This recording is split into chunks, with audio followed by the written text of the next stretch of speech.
recently spent some time with Craig Arnold at the Kansas City Woodcraft store. Craig is known as a craftsman who really understands wood finishes, and I can use all the help I can get. One of the things about finishing that I always tell my students in class is that people buy finishing. They don't care about mortise and tenon joints or dovetails. But they buy what they like to look at and what they like to touch. I understand what you're saying. And so finishing is, to me, what's key to a great furniture. In fact, for me, finishing starts at the lumberyard. Picking out good wood. Okay. And I'm always conscious of grain direction. I'm conscious of grain run out on boards, so I don't want a lot of grain running off the boards. Okay. I want something that's pretty evenly grained, or with dramatic cathedrals, I want to make sure that I can capture that. So for me, finishing starts at the lumberyard. I got you. And all the best boards become the top of my pieces. And the next best boards become the doors and drawer fronts. And then all the other stuff that's left over become the sides and the frames and all that. Okay. And so once I get it all laid out and I cut my boards to size, I'm going to have a few boards left over. And those are excellent boards to become test boards. And these are test boards. This is some walnut that we're going to be working on today. Nice. When I say this, lightning may strike, but I think American walnut that's been killed dried is very ugly wood. So, What do you mean by that? Explain. Well, when the sawyer cuts a tree down, a walnut tree, he'll put it in a kiln to dry it. Right. But they pump steam into this kiln, and that steam bleaches the heartwood color out into some of the sapwood. So it does give the sawyer more sellable wood, but it really takes a lot of the color out of the wood.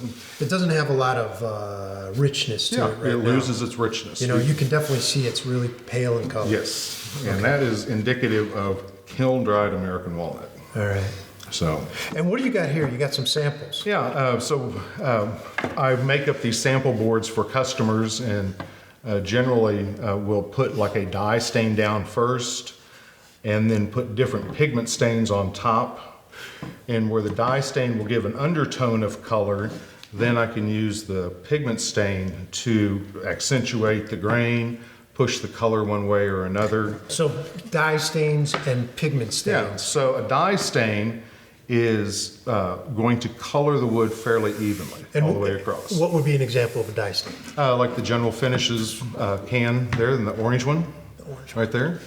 And so this dye stain. It says dye stain right on it. Yeah. Even without my glasses, I can read that. And so they color the wood fairly evenly. Okay. Where a pigment stain, like a gel stain or a liquid stain. This is a gel, okay. Those have two coloring components. They have large pigments, and then they have the dyes.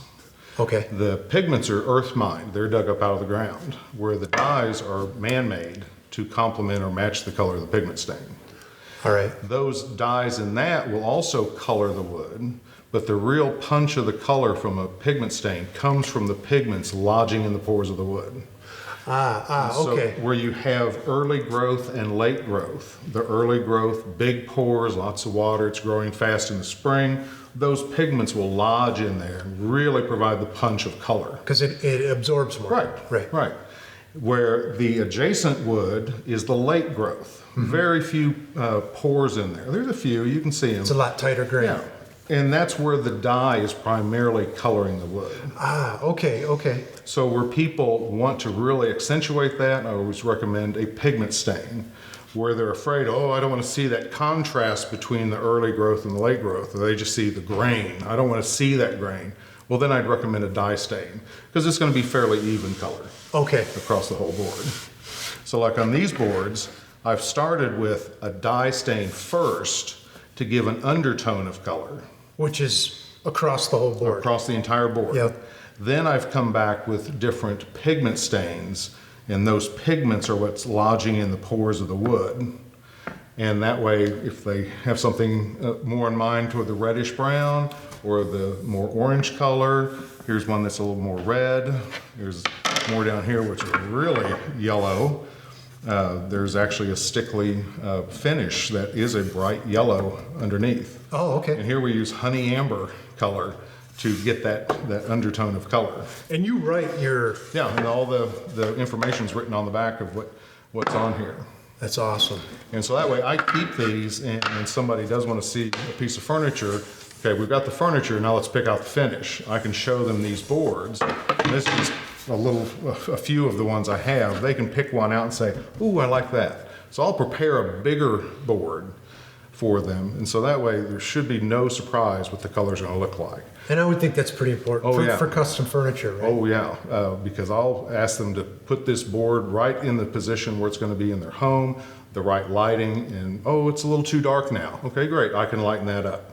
Or can you make it a little darker because it's way out here in the sunlit room, it really stands out, darken it. So yeah, I can darken it then. Man, I love that level of detail of the craftsmanship, right? It's really, you're thinking so far in advance, where it's going to live, how it's going to be used, how the light's going to be on it. That's pretty cool. And at that point, I have not even begun to cut the lumber up for their project. They approve this part first. Okay, that's smart. Well, often, if there's a door with a raised panel, that raised panel, if you finish it all together, that panel will shrink when it dries in the winter. Right. And you'll see unstained wood on the sides, where in spring it'll grow and it'll go away. Well, you can see that unstained wood from a block away. Yeah. Where at least if you pre-colored it before you assembled it, then you're not going to have that glaring white line of unstained wood under there. So what do you do about your glue up areas though? Just tape it off. Oh, okay. It's pretty easy. I mean, most of my glue joints and something like that is just a simple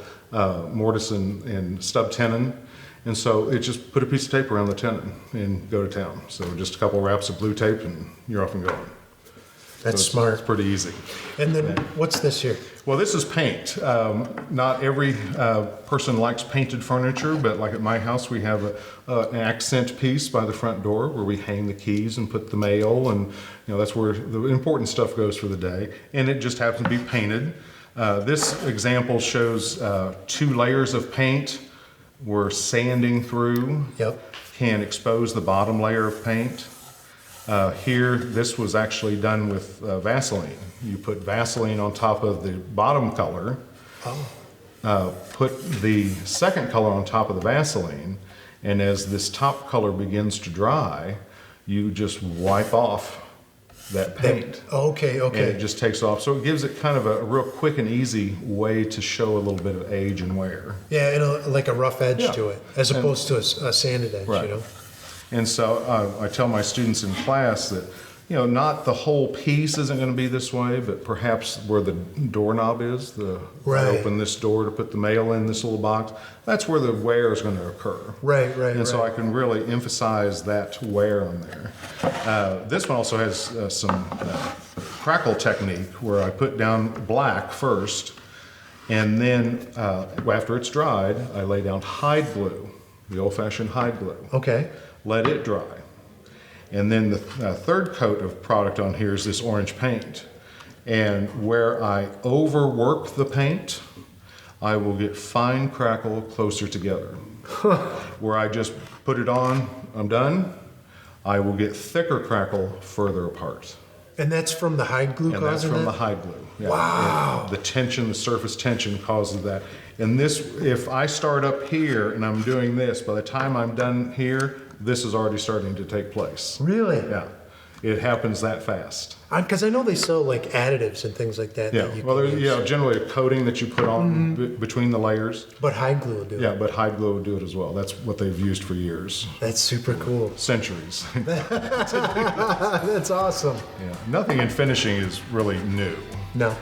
It's been done before.